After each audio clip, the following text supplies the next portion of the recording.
오늘 주보 보셨겠지만 제목이 오늘은 하나님이 인도하신다. 하나님이 인도하신다는 그 주제로 말씀을 좀 같이 나누도록 하겠습니다. 상당히 중요한 주제입니다. 그리고 우리에게 절실한 주제이기도 합니다. 소망하시고 발견하시는 귀한 예배 됐으면 좋겠습니다. 여기 인도라는 단어가 하나 나오죠. 인도라는 말은 성경에서는 그렇게 쓰입니다. 어떤 목적하는 곳으로 이끌어 주시는 하나님의 의도, 그리고 하나님의 행동을 뜻하는 단어로 성경에서는 인도라는 말을 쓰고 있습니다.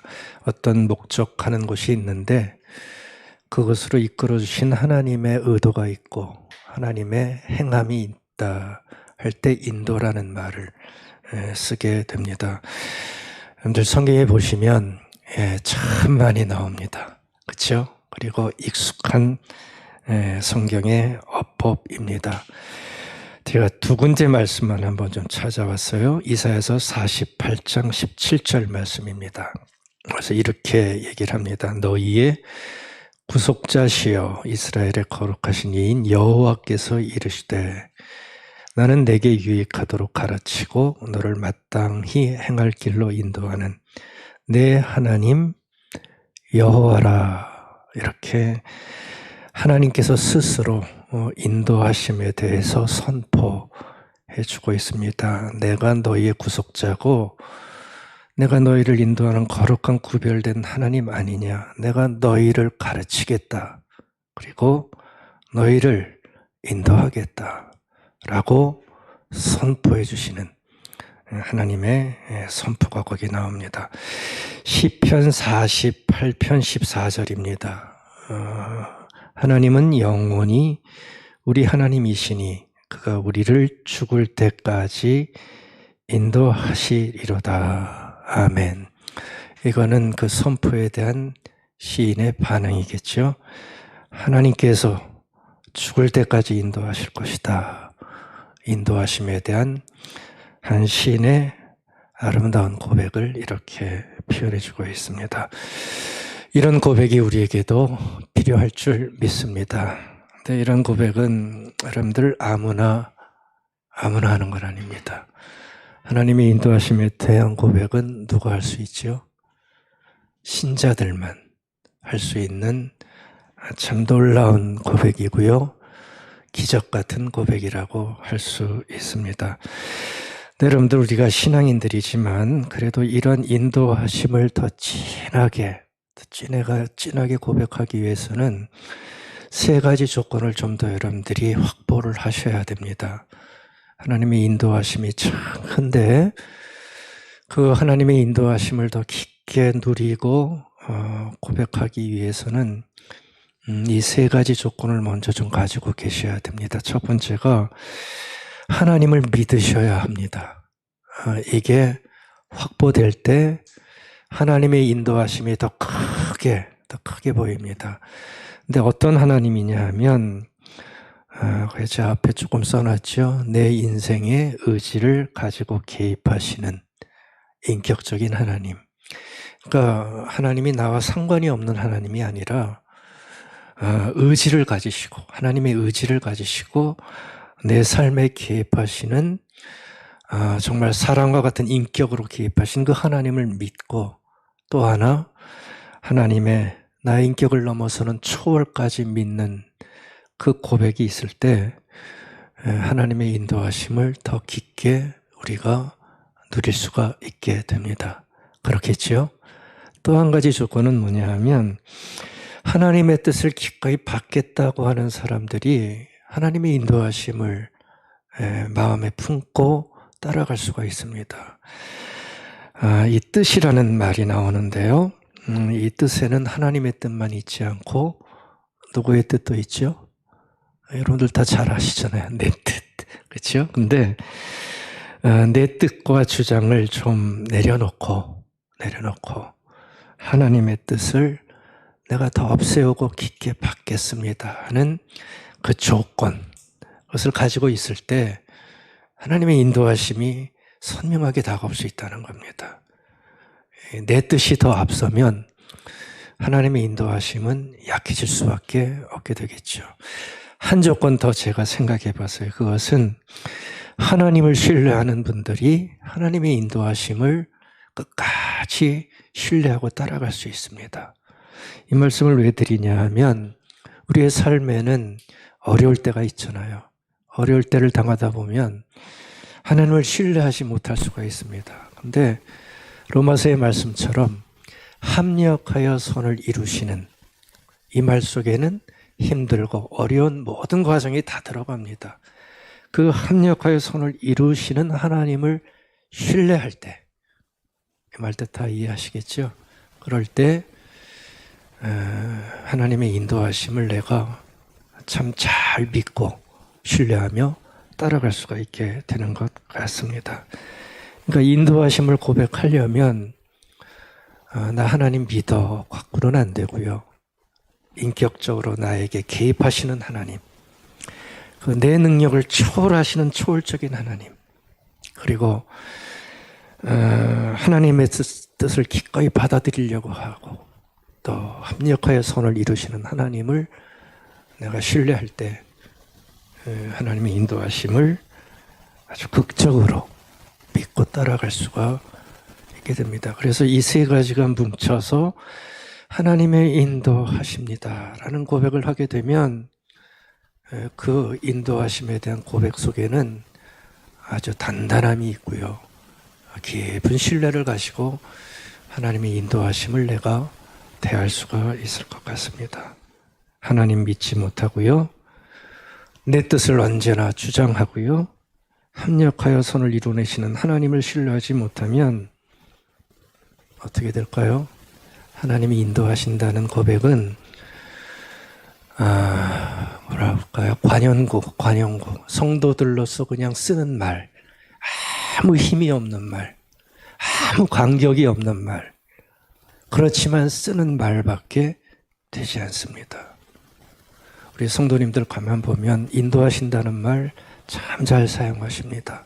그런데 이왕이면 이 세 가지 조건을 다 가지셔서 인도하심의 고백이 더 정직하고 진실한 고백이 되면 정말 좋겠습니다. 그게 바로 인도하신다는 고백 속에 있는 뜻이죠. 여러분들 우리가 신앙생활을 하지만 신앙생활은 제가 볼 때 다른 게 아닙니다. 우리의 삶 속에서 하나님의 뜻을 묻는 사람입니다. 우리의 삶을 살아갈 때 매 순간 하나님의 뜻을 묻고 뜻 속에 있는 하나님의 인도하심을 따라가는 생활이 그게 신앙생활입니다. 그렇죠? 뜻을 묻지 않고 하나님의 인도하심을 내가 무시하면 그건 신앙생활이라고 할 수 없죠.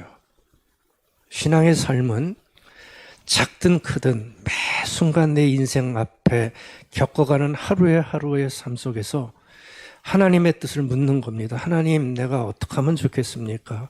하나님이 원하시는 나의 삶의 모습은 어떤 겁니까?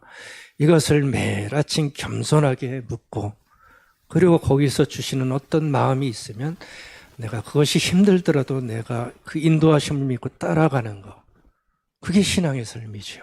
안 그렇습니까? 그러니까 이것이 신앙의 삶이면 그때 바로 우리는 하나님의 뜻에 맞게 살아갈 수가 있습니다. 하나님을 신뢰하고 공경하는 사람만이 그래서 인도하심을 소원할 수 있고요.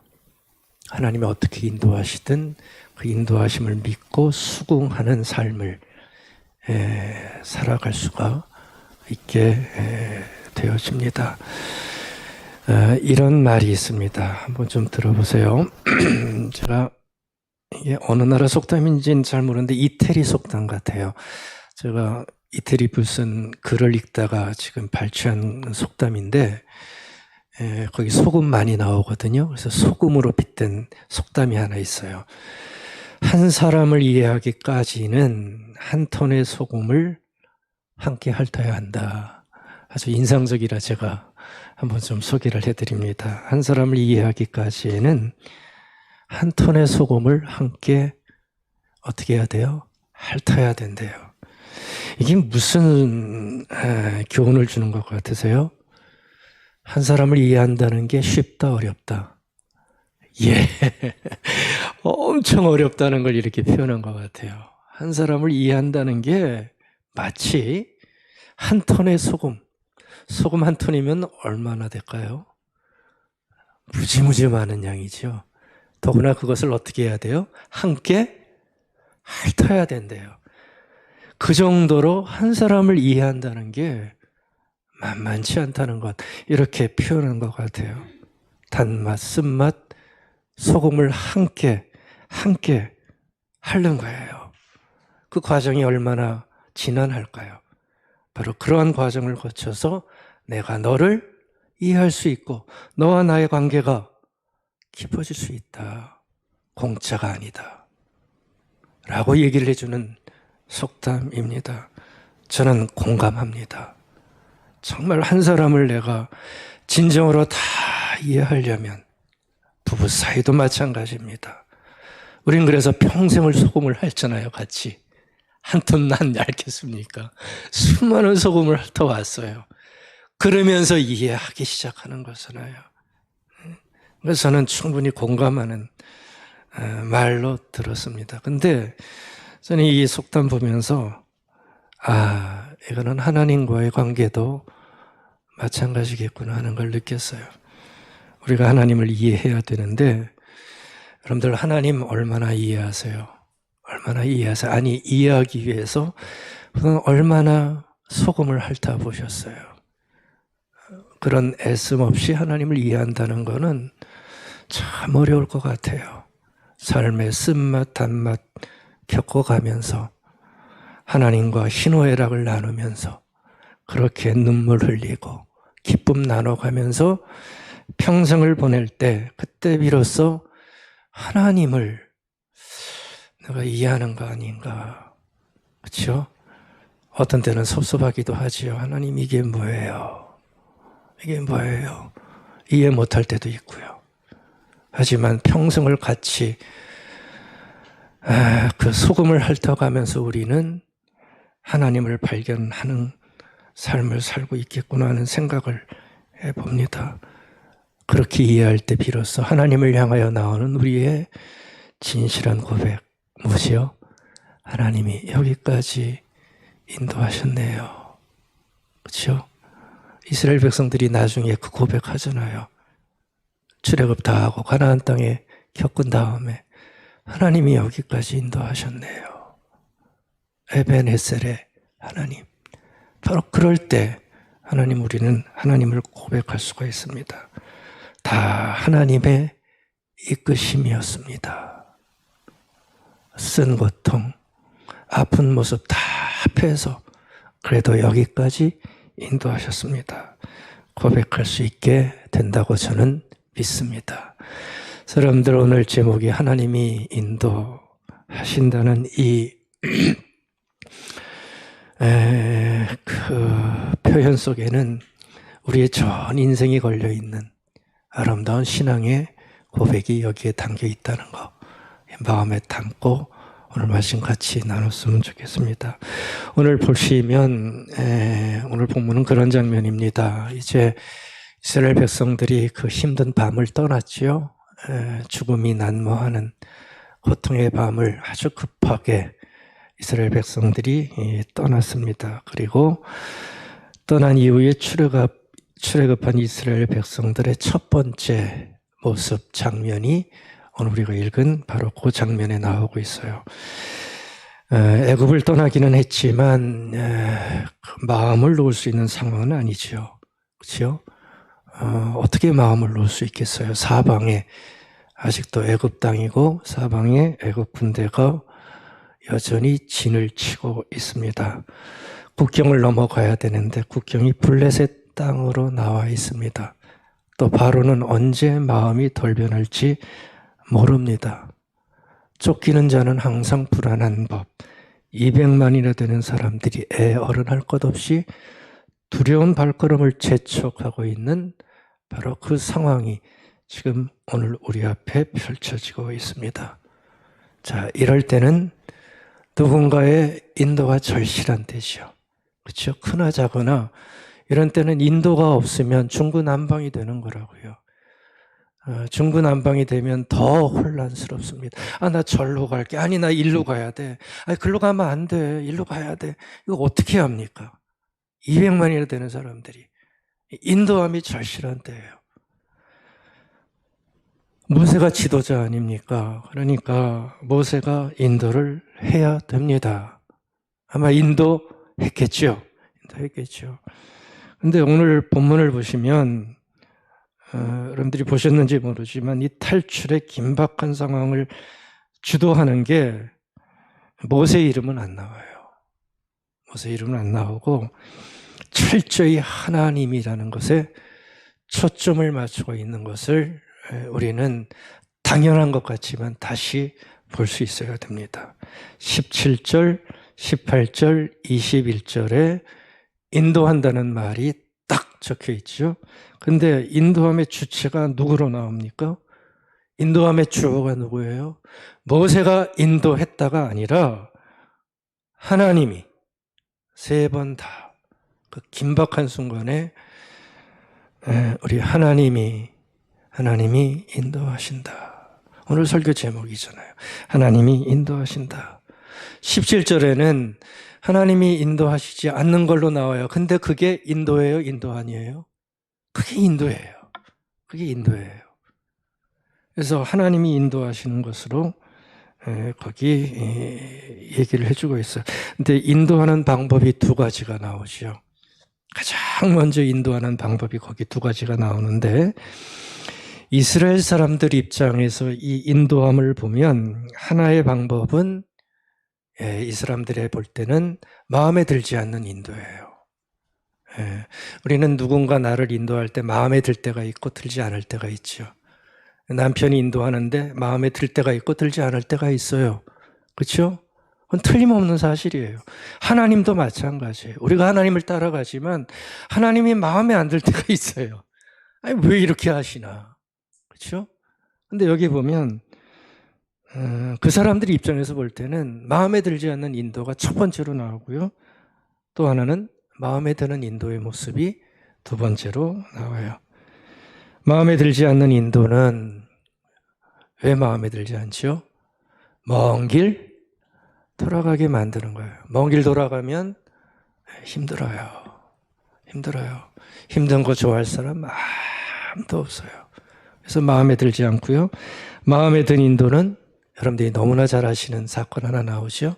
구름 기둥, 불 기둥으로 그들을 아주 선명하게 인도하시는 모습이 동시에 나오고 있습니다. 이 두 가지 인도가 오늘 출애굽한 이스라엘 백성들이 맞닥뜨린 첫 번째 장면에서 부딪히는 아마 제가 볼 때는 앞으로의 출애굽의 모든 과정을 보여주시는 하나님의 섭리가 여기 있는 것 같아요.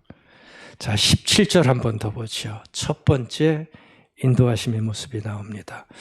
우리 한번 다 같이 읽어볼까요? 17절 같이 보겠습니다. 시작.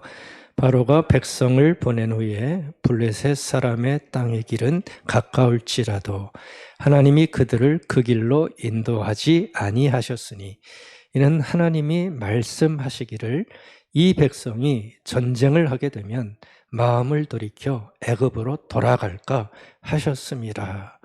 이렇게 설명을 해주고 있죠. 설명이 아주 친절하고 잘 되어 있습니다. 그러니까 가까운 길이 있는데 그건 무슨 길이에요? 블레셋 길이에요. 제가 지도는 안 갖고 왔지만 그게 가나안 땅으로 가는 아주 지름길입니다. 한 10일 정도면 갈 수 있는 길이라고 그래요. 근데 이상하게 초장부터 그 길로 들어가지 않는 거예요. 먼 길로 돌아가게 하셨다는 거예요.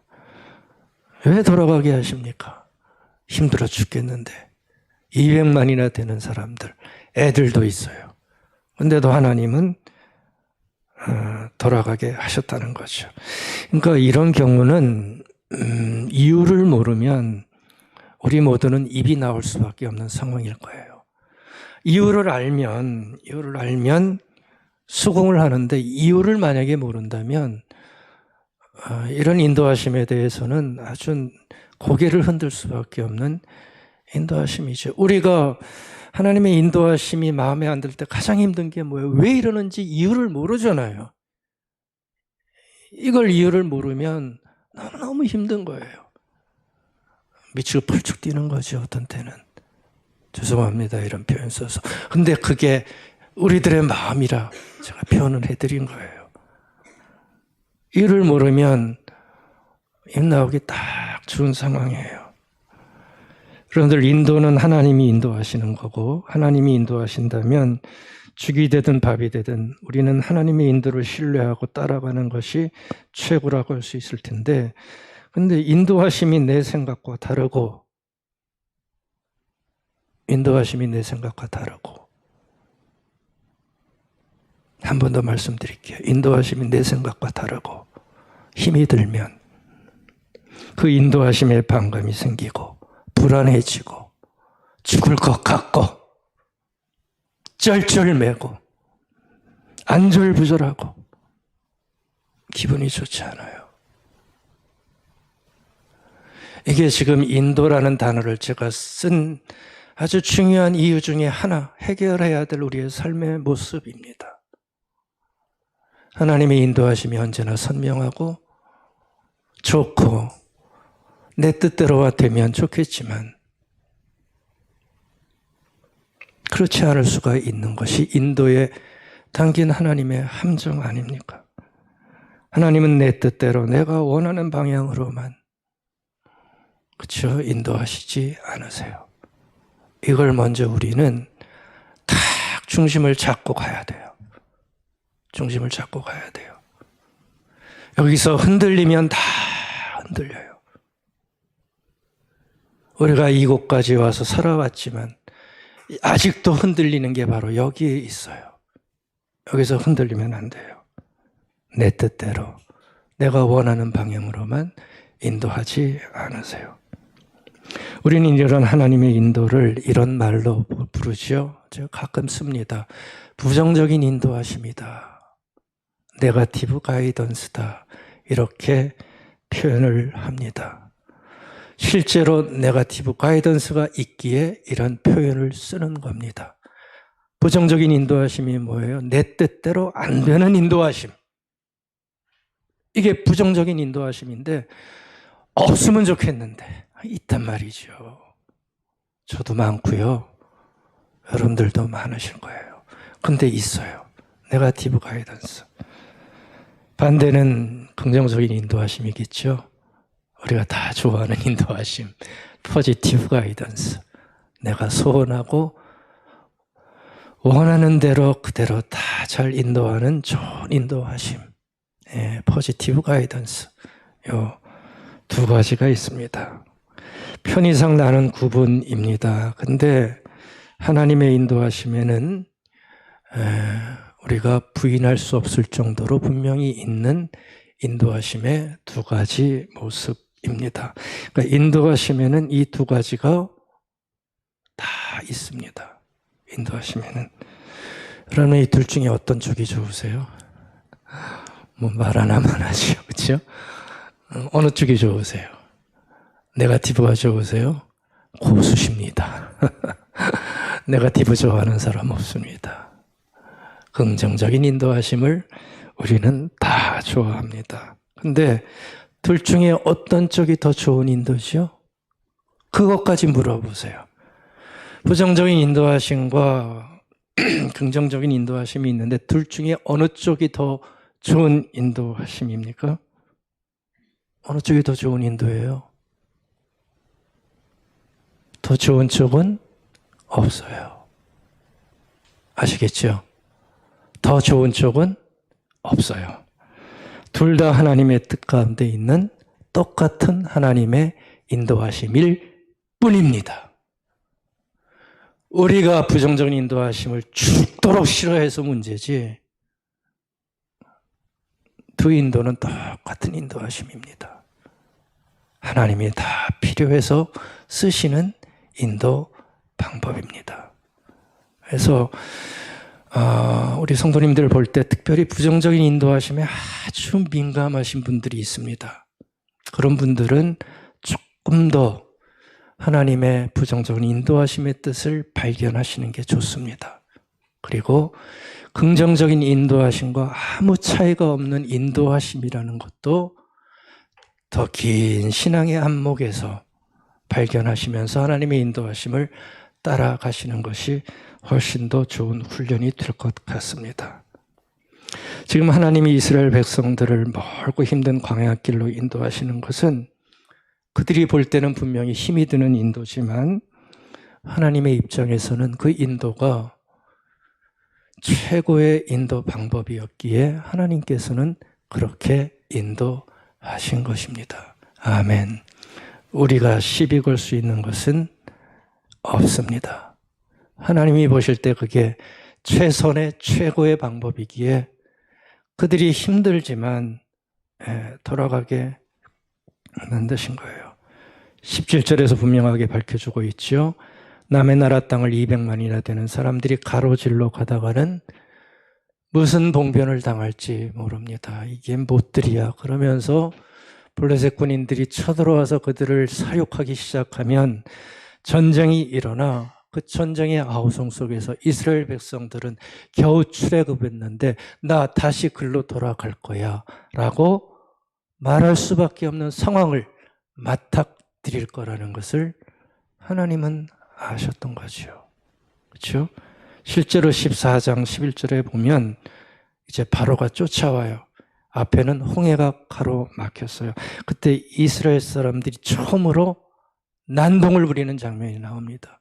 모세를 향해서 뭐라고 그럽니까?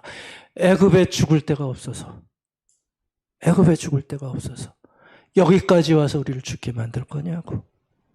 얼마나 가슴 아픈, 속을 컥컥 찌르는 얄미운 말을 합니까? 얼마나 가슴 아픈 말입니까?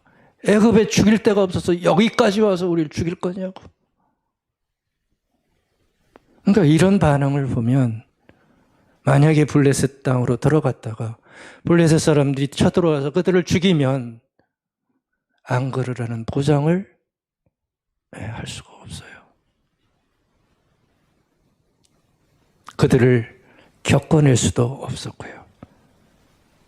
그래서 하나님은 그들의 입이 나오는 건 알지만, 불안해하는 건 알지만, 쩔쩔매는 건 알지만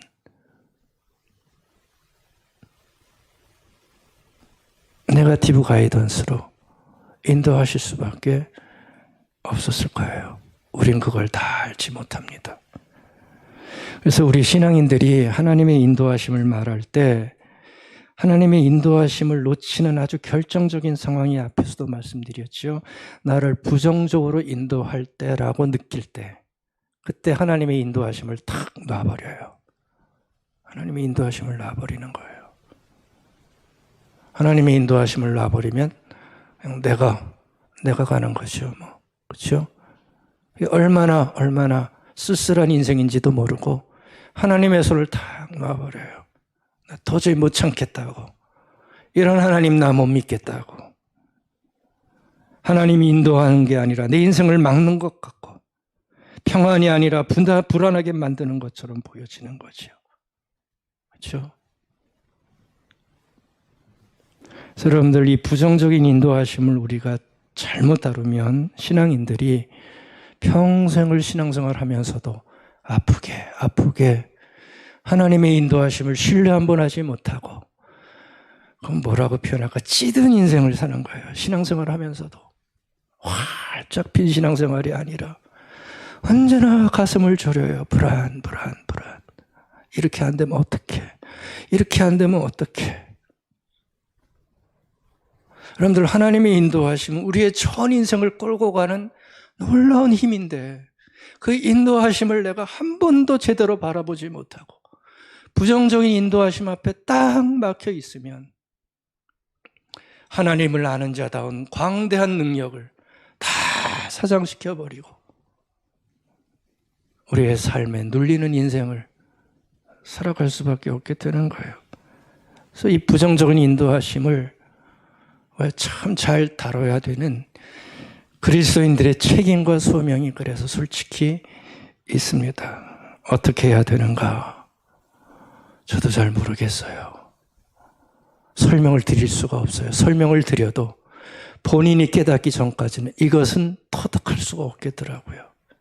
하지만 부정적인 인도하심 앞에 내 마음이 들뜨고 내 마음이 아플 때마다 우리는 더 뚝심을 가지고 하나님을 신뢰하면서 하나님의 인도하심 앞에 내 인생을 온전히 드릴 수 있는 그 단단한 마음을 가져야만 우리가 그것을 이겨나갈 수가 있습니다. 그리고 이따가도 말씀드리겠지만 깊은 기도 중에 하나님의 인도하심을 느끼면서 신뢰하면서 하루하루의 삶을 겪고 나갈 때 하나님은 부정적인 인도하심 앞에 근심이 깊었던 우리의 마음을 펴주시고 깊은 신뢰로 따라오게 하시는 하나님의 회복을 우리에게 주실 줄 믿습니다. 여러분들 부정적인 인도하심 앞에 지지 마시기 바랍니다. 여러분들의 삶도 지지 마시고 인생의 아름다움을 놓치지 마십시다. 그게 바로 이 부정적인 인도하심 앞에 원하신 하나님의 마음일 거예요. 이게 첫 번째 이스라엘 백성들이 맞닥뜨린 시험일 수 있습니다. 어려운 길로, 첫 번부터 어려운 길로 하나님이 인도하세요. 근데 그들을 위한 인도하심이셨어요. 아멘. 두 번째 인도가 이제 뒤에 나오죠. 모르겠습니다. 하나님은 지금 이스라엘 백성들이 힘들어하는 것을 읽으셨는지 이번에는 두 번째 장면을 연출해 주세요. 아마 격려해 주시는 것 같아요. 20절 끝에 보면 광야 끝 에담이라는 곳에 장막을 치게 됩니다. 하나님의 지시로. 근데 장막을 치는 순간 보지 못하던 현상을 그들이 맞닥뜨리죠. 에담의 끝에 장막을 치는 순간 뭐가 보였어요? 낮에는 놀라시지도 않으시네. 저기 떴잖아요, 구름기둥. 밤에는 세상에 이런 법은 없어요. 본 적이 없어요. 낮에는 구름기둥이 탁 떠가지고 그들을 인도하는 것 같더니 밤에는 그게 불기둥으로 환한 불기둥이 그 광야 한복판에 그게 둥실 뜨더니 이상하게 떠나지를 않아요. 그들을 떠나지 않고 그들과 함께하기 시작해요. 구름기둥과 불기둥의 실체가 뭔지는 우린 지금 알 수 없죠. 그게 뭘까? 참 궁금해요. 뭔가 실체는 우리는 알 수 없지만 추측하건대 기둥은 하나일 거라고 얘기를 합니다. 기둥은 하나인데 하나의 기둥이 낮에는 구름의 형태로 밤에는 불의 형태로 그들에게 나타나 그들의 갈 길을 인도하는, 그래서 탁 뜨면 이동했죠. 나중에 출애굽하면서 광야 생활할 때 이게 탁 뜨면 그들은 이동하는 거예요. 그리고 밤에는 불기둥으로 나타나서 그들을 이끌어주고, 뭐예요? 인도자의 역할을 그런 기둥과 불기둥이 하기 시작하는 일이 바로 여기에서 처음으로 나타나기 시작합니다. 하나님이 뭐 이렇게 인도하시는 거야? 라고 하는 인도하심에 대한 네거티브가 가득 차고 있을 때 하나님은 또 다른 인도 하나를 툭 던지시는 거예요. 내가 너와 함께 있잖아. 구름 기둥으로 함께하고 선명한 불기둥으로 너희로 함께 있어서 너희를 가이던스하고 있잖아. 인도하고 있잖아. 이걸 얘기를 해주시는 거예요. 몇 년 동안 함께 하죠? 40년 동안. 광야 생활 끝나고 가나안 들어갈 때까지. 장장 40년이에요. 놀랍지 않으십니까? 안 믿는 사람은 안 믿겠죠. 네, 여러분들 믿으십시오. 하나님의 인도하심, 우리의 예상을 깹니다. 그들과 40년 동안 매일 낮, 매일 밤마다 구름으로 불기둥으로 내가 너희와 함께 한다. 이걸로 내가 너희를 가이드하고 있다. 눈앞에서 선명하게 보여주십니다. 성경에 보면 참 아쉬운 장면이 하나 있어요. 이 기둥을 본 이스라엘 사람들의 반응이 좀 나왔으면 좀 더 신났을 텐데 반응이 보이질 않아요. 근데 제가 추측할 건데 이 사람들은 광야 한가운데서 펼쳐지는 이 놀랍고 장엄한 광경을 보면서 자신들과 함께하고 있는 하나님의 인도하심과 임재하심을 아주 깊게 느끼지 않을 수 없었을 것입니다. 이 사람들 지금 피난길 난선 사람들 아닙니까? 불안과 두려움으로 가득했던 사람들입니다. 그런데 이 사람들이 낮에 구름기둥, 밤에 불기둥을 보면서 그걸 보면서 불안했던 마음에 안정을 찾기 시작했을 것 같습니다. 안 그럴 것 같으세요? 정상적인 사람이라면 이 기둥을 보면서 마음의 안정과 평화가 있었을 것 같아요. 하나님이 출애굽에 나타나는 하나님이 정말 하나님이었고 우리를 보호하시는구나. 아멘. 우리를 인도하시는구나. 앞에서는 부정적인 인도하심으로 속상했는데 구름기둥과 불기둥의 좋은 인도하심을 보면서는 인도하시는 이에 대한 믿음이, 신뢰가 생기기 시작했을 것 같습니다. 사막에 잠 못 이루는 밤, 보름달처럼 환하게 비추고 있는 그 불기둥을 보면서 이들은 기도했을 것입니다. 인도하소서 여호와여, 인도하소서 여호와여. 빨갛게 타오르는 불기둥을 보면서 이 사람들은 기도했을 거예요. 아이가 보채고 있다면 이제는 자장가라도 조용히 불러줄 여유가 생겼을 것입니다. 왜요? 마음의 안정이 찾아왔으니 불기둥 보면서 그들은 하나님의 인도하심을 하나하나 배워나가기 시작했을 것 같습니다. 여러분들 지금도 이런 징표가 있으면 얼마나 좋을까요? 그렇죠? 힘들 때마다 하나님의 함께하심과 인도하심이 느껴지는 어떤 것, 불안하고 힘들 때 바라보면 안심이 되는 나의 구름기둥과 나의 불기둥 있을까요? 없을까요? 있으십니까? 없으십니까? 만드시기 바랍니다. 꼭 만드시기 바랍니다. 왜냐하면 우리에게는 이 징표가 여전히 있습니다. 아니, 구름기둥과 불기둥보다 더 확실한 사인을 여러분들 우리가 가지고 있다는 사실을 아세요? 우리가 그동안 소홀히 해서 그렇지 구름기둥과 불기둥보다 더 확실한 사인을 가지고 있어요. 뭔지 아세요? 높이 달렸잖아요. 예수 그리스도의 십자가. 예수 그리스도의 십자가가 바로 저와 여러분의 구름기둥이고 불기둥입니다. 우리가 소홀히 해서 그렇지 이것을 잘 바라보면 우리는 그 안에서 하나님의 무한한 사랑을 느낄 수 있고요. 하나님의 은혜를 알 수 있고요. 하나님이 내 인생을 향하신 인도하심이 결코 끝나지 않는다는 것을 우리는 그 십자가를 보면서 우리는 발견해낼 수 있어요. 이 정도로 하나님의 이끄심이 강하다는 것을 우리는 비로소 그 십자가를 보면서 발견할 수가 있는 겁니다. 여러분들 이 십자가에는 무엇을 내가 해야 할지, 어떻게 해야 할지를 가르쳐주는 선명한 하나님의 인도하심이 아주 크게 펼쳐져 있습니다.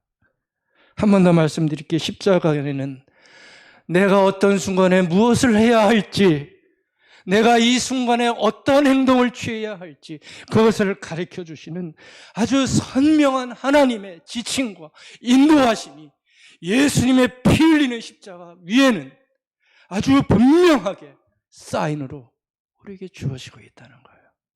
우린 그것을 발견해내야 됩니다. 여러분들 그래서 실패할 때 꼭 십자가를 발견해 보시기 바랍니다.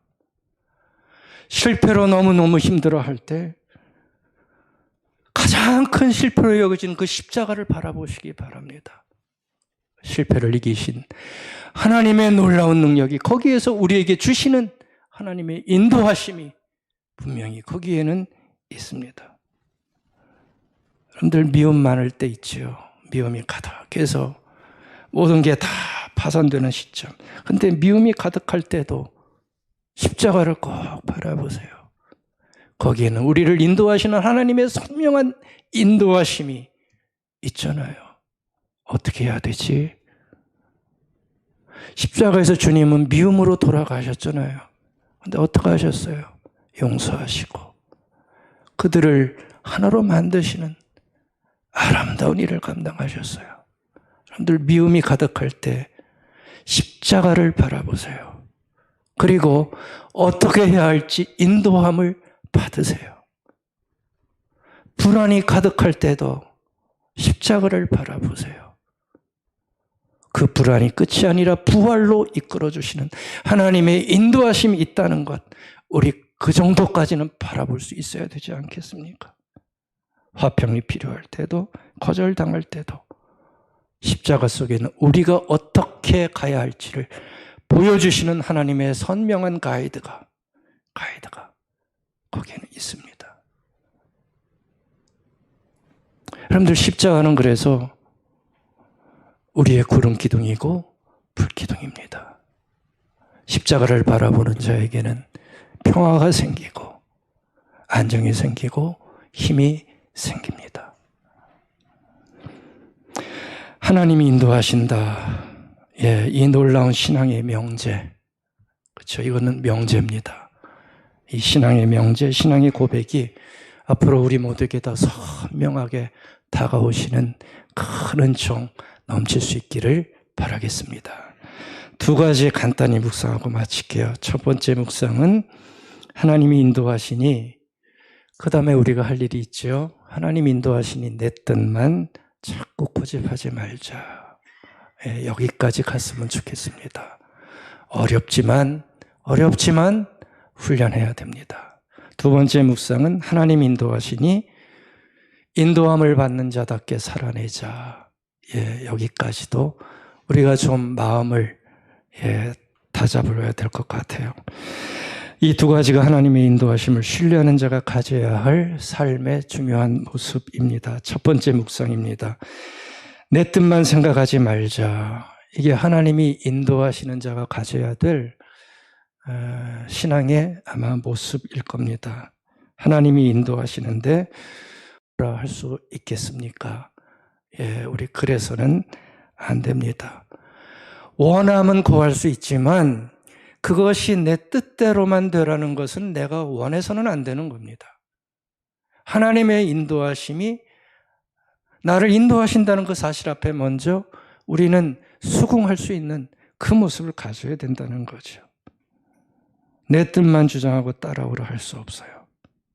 이거 고칠 수 있을까요? 고칠 수 있을까요?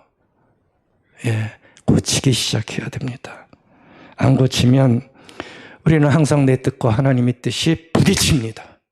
부딪혀서 그때마다 불편해요. 그때마다 우리의 신앙은 더 밑으로 침체하게 됩니다.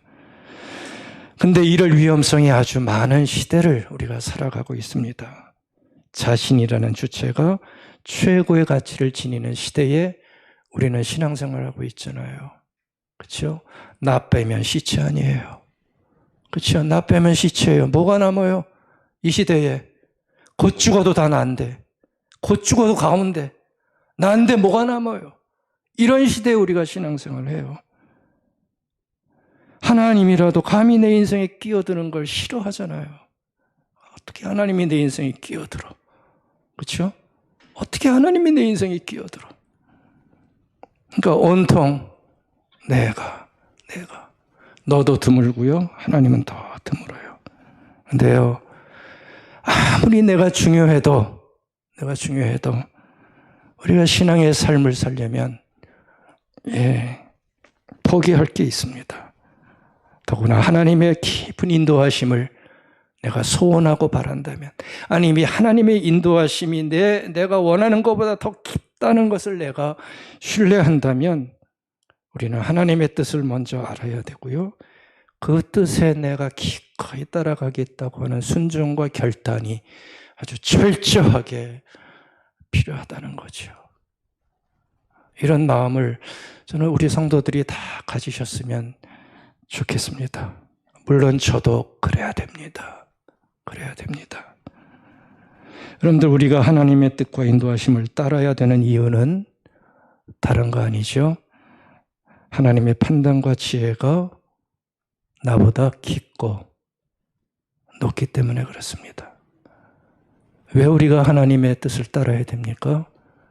내 뜻보다 높고 깊기 때문에 따르는 겁니다. 이걸 거역하면 내가 훨씬 더 지혜롭다는 거예요. 내가 훨씬 더 멀리 본다는 거예요. 근데 안 그렇습니다. 바울이 로마서 11장 33절에서 그것을 이렇게 아름답게 표현해 준 적이 있어요. 깊도다. 참 묵직한 단어 썼죠. 깊도다.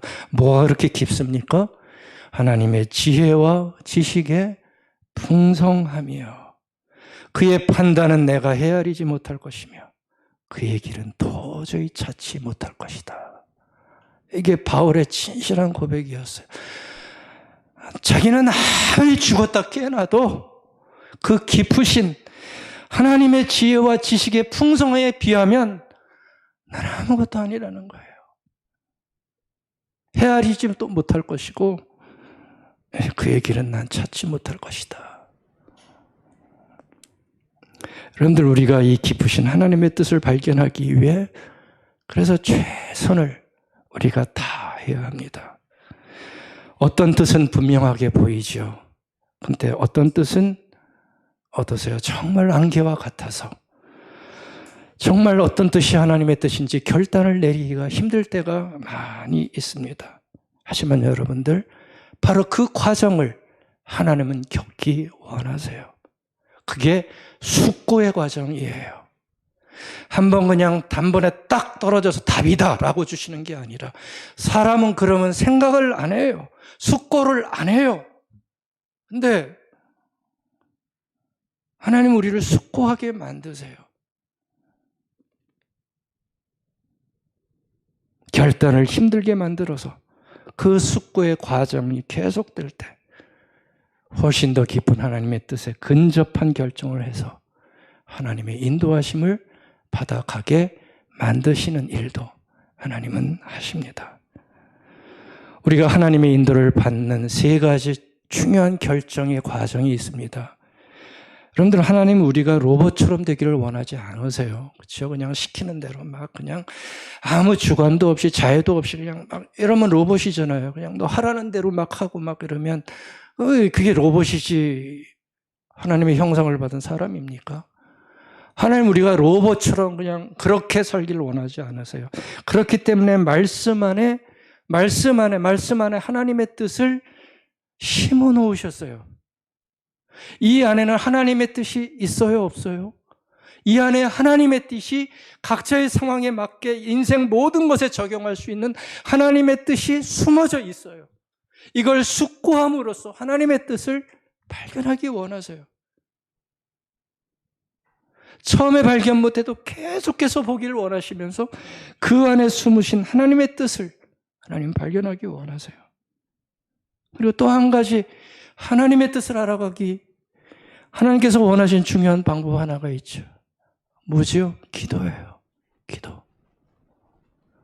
여러분들 절대 기도를 허투루 보지 마십시다. 하나님은 기도 중에 성령을 통해서 하나님의 뜻이 무엇인지 우리의 마음을 움직이시게 하세요. 물론 거기에는 잘못된 인도도 있을 수 있습니다. 그러나 하나님은 결정적으로 성령을 통해서 우리가 간절히 뜻을 묻고 인도하심을 구할 때 하나님의 뜻이 어디에 있는지를 마음을 다해 알게 만드세요. 야, 너 그거 안 돼. 이렇게 해야 돼. 그게 기도 중에 주시는 하나님의 사인이에요. 그래서 기도가 없으면 하나님의 뜻을 발견하기가 점점 미궁에 빠지는 거예요.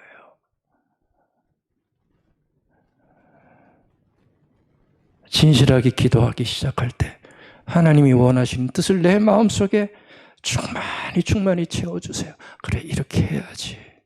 이게 하나님이 원하시는 삶의 모습이겠지. 내가 좀 손해를 보고 내가 좀 힘들어도 이게 하나님이 원하시는 삶의 모습이겠지. 기도 중에 우리의 마음을 움직이시고 막을 때는 막아주시고, 그래서 이 기도가 하나님의 인도하심을 결정하는 굉장히 중요한 요소입니다. 세 번째 하나 더 있어요. 우선 내가 알지 못하는 하나님의 섭리적인 인도하심이 작동합니다. 그래서 이 세 가지예요. 말씀과 기도와 하나님의 섭리적 인도가 하나님의 뜻과 인도하심이 결정되는 아마 지점일 겁니다. 그래서 우리는 하나님의 인도와 뜻을 분별하면서 조금이라도 실수할 때도 있지만 하나님의 뜻을 분별하며 나의 인생을 살아내는 거죠.